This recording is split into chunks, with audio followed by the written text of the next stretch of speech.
Have you been hearing a lot about personal branding lately? Maybe from career coaches, LinkedIn, or even in job interviews. And probably you are thinking, what even is this personal brand? And why do I need one when I already have a solid resume, years of experience, and skills that speaks for itself? I get it. It sounds like a one more buzzword to add to the growing list of things job seekers are supposed to do. But the truth is, your resume is not the first thing that people see. Your personal brand is. If you have been feeling like this, that you have been applying to jobs but hearing crickets, people do not actually understand what you bring to the table, or worse, you are being pigeonholed into roles that do not excite you. If that's the case, you have a visibility problem. It's not a skill problem, not an experience problem, it's a personal branding problem. And I have been there. Even after years of experience, I found myself invisible in certain spaces until I figured out how to leverage my personal brand to work for me. And today, in this video, I am going to break it all down for you. What is a personal brand? Why you need one, why it matters in today's job market, and how to start building one without trying to become an influencer. So, let's go.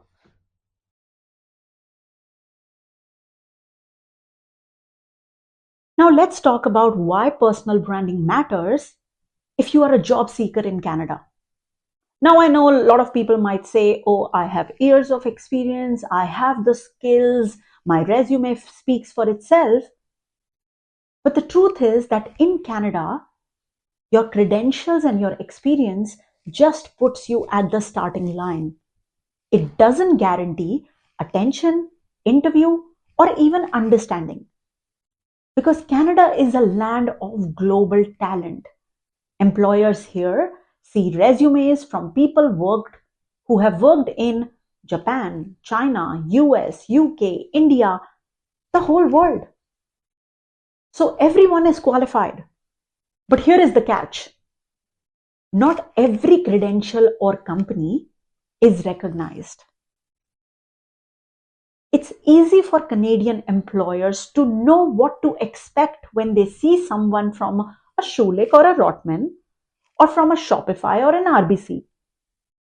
But if you have experience outside the local market, it gets tricky. It's unfamiliar. And when there is unfamiliarity, there is uncertainty. And when there is uncertainty, they might move on to the next resume to find something which is more familiar, even if it's not better. That's why you need a personal brand. Your personal brand bridges the gap that's there. It is where you share and tell your experiences that translates across borders, across industries, and across biases. Here is another thing. Most of the job seekers know that they are in the process of a sale. They understand that job search is a sale. But what they forget is that sales needs marketing. Think for a second. If a company launches a product today, but completely relies on cold calling to make the sales happen, would you ever hear about it? Exactly.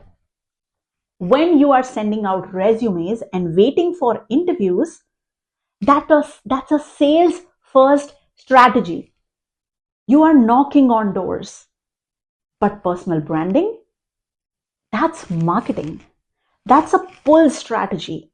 It creates awareness, it builds trust, and it lets people come towards you. It draws people towards you even when you have not applied. And when sales and marketing work together, that's when things start to move.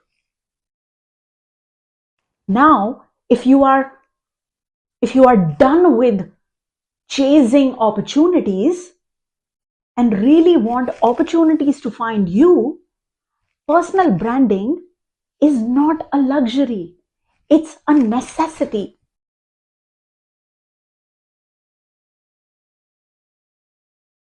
So now you might be wondering, okay, I need a personal brand, but how do I figure out what is mine? The key is that personal branding is not something you invent. It is something you discover, shape, and then align with the kind of opportunities you want for yourself. I have 4 reflections for anyone, especially job seekers, who are trying to find out what their personal brand is. Reflection 1: who are you? You need to think about, who am I? What are the kind of experiences I have? What is my working style? What is my personality? What kind of work I would like to do? And what are the kind of problems I like solving? So let's take an example here. So I have a student at George Brown College who is right now completing his digital marketing program, and he already has 3 years of performance marketing experience. So when I think about him, what this person is, or what kind of professional he is, he's somebody who already has experience and knows and understands how to run campaigns on Google, Facebook, etc. He's somebody who believes in learning and staying current. Probably that's why he's, taking on additional education.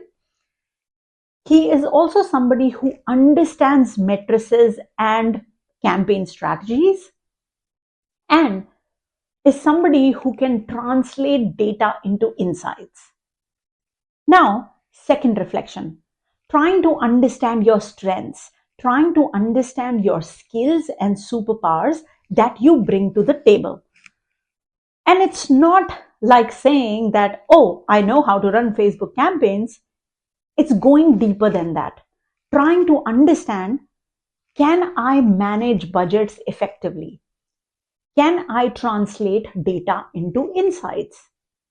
So, taking the same example of my student, he is somebody who knows how to manage budget and maximize ROI. He is somebody who can read the data, understand the matrices, and actually can make non-technical audiences understand those as well.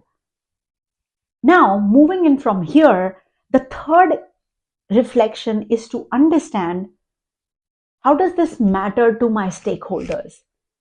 Basically, whatever my strengths and my skills are, how does that even make sense to people who might hire me?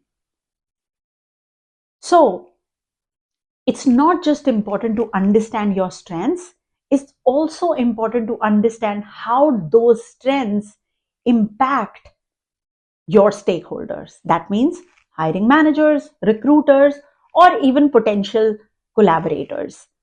So ask yourself, how my strengths help them solve their problems? Or what are the kind of outcomes that I can help them achieve? So, taking the same example, there might be marketing agencies out there who might be interested in hiring somebody who can run campaigns and also make measurable improvements. There might be small businesses who might not want to handhold a new talent and want somebody experienced who might be able to start working and delivering value from day one. Now, moving in from here, once you understand your skills, your strengths, and how that impacts audiences, you also need to understand, who are you creating this personal brand for? How does your personal brand help you attract audiences. Who are those audiences that you want to attract? If you are a job seeker looking for a job, you don't need to impress everyone, but you need to think about the industries, the companies, and the kind of managers or leaders that you would like to work for. So, once again, taking the same example, this student, digital marketing agencies might be his audiences, or small businesses who would want to hire, who are just trying to optimize their paid media efforts, might be his audiences, or a mid-sized companies who are expanding their digital advertising programs might be interested in hiring people like my student. So, all in all, it's not just important to understand who you are or what kind of person you are. It's also important to understand who are the people that might influence your career, and then going ahead and showing them how you are the person or you are the solution that they are actually looking for.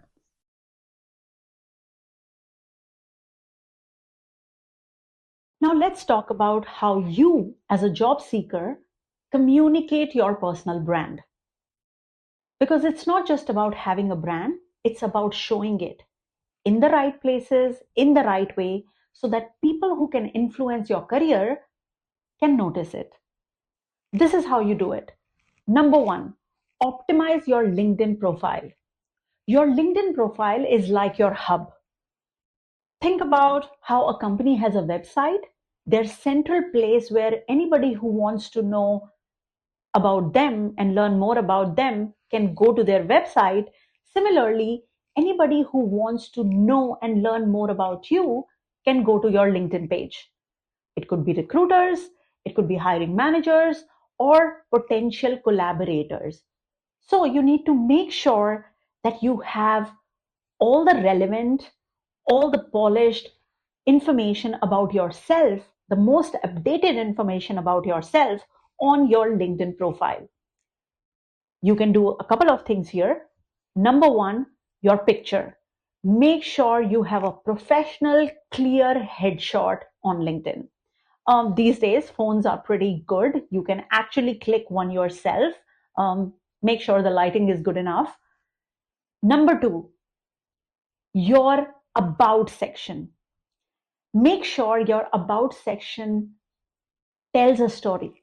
It's not the story which your resume shows just in chronological order. This is where I worked and this is what I worked as. It's more about what you bring to the table and what are you looking for next. Make sure you have a compelling headline. Um, and it's more than just a title like project manager or marketing manager. You can say something like delivering projects in time and under budget. Or maybe you can say that delivering marketing campaigns that actually gets you leads. And finally, your experiences. Do not copy paste your last job's entire job description in your experience. Rather, have lesser bullet points but focus on matrices and results you drove. Second, so optimize your LinkedIn profile was just the first step. The second step is creating content. The second step is to make sure that you have those messaging going out that actually pull crowd and people to your profile. So when you think about creating content, don't don't think it like you have to become an influencer who has to post every single day.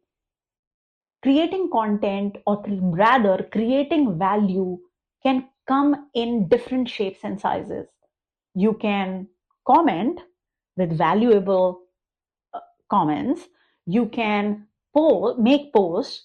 You can enter and add value to discussions, or you can also reshare, repost someone else's post if it resonated with you, but with your own take on it. When you do this consistently, people see the value that you bring to the table. On LinkedIn, always think about adding value to the larger community. For example, if you are an engineer and there is a discussion happening on infrastructure projects, and you are somebody who has real life experience working on that, and you think you can add value to this discussion, go ahead and share your knowledge. That's the kind of content I'm talking about, where you think you have value to add and you can share it with the larger community. And this is what, if done consistently and in the right places, can get you a lot of attention. Now, third, having a great profile and creating content is definitely going to get you attention, but it's not going to get you jobs. The jobs is something that are going to come out of your relationships. So make sure that when you are on LinkedIn, that you are also building and maintaining relationships with other professionals. How can you do that? You can do that by engaging with their content, liking and supporting. By support, I mean, once again, adding comments and value wherever you can add. Second, if somebody's content is resonating with you, make sure you send them a connection request with a polite and nice note. And once in a while, if you really think there are some synergies, alignment with in your experience and their experience, go ahead and have a coffee chat with them and start building those relationships, because these relationships are going to take you further and further. Now, last point, and this is something that might be a game changer. This is where I want you to take it one step further by not just focusing on online, but also building the same brand in real life. How can you do that? You can volunteer.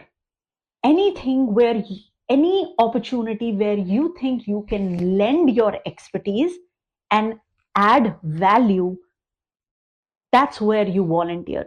Let's say you are a marketer and have experience running campaigns. Maybe there is a nonprofit organization that needs help with their marketing efforts. You can volunteer there. Number two, collaborate with other professionals or corporates. If you are a writer, add or offer guest posts for a publication. If you are a speaker, go out and speak at events, in podcasts, on webinars. This is how you build your brand in person as well. This is more like a proof that I am what I am. I am what I say I am. It's not just something that has been built and created online. It is something that I am in real life as well. And when we bring this online and offline together, that delivers a great personal brand. I hope you like my video, and I'll see you next week. But before that, I really want to hear from you. If you have any feedback, any comments, any thoughts, any questions, make sure you drop them in the comments below. I'll try to answer any questions that there are. And you never know, your suggestions might inspire my next video. And if you haven't done that already, please like, share, and subscribe if you like this video. And I'll see you in the next one. Bye. Thank you.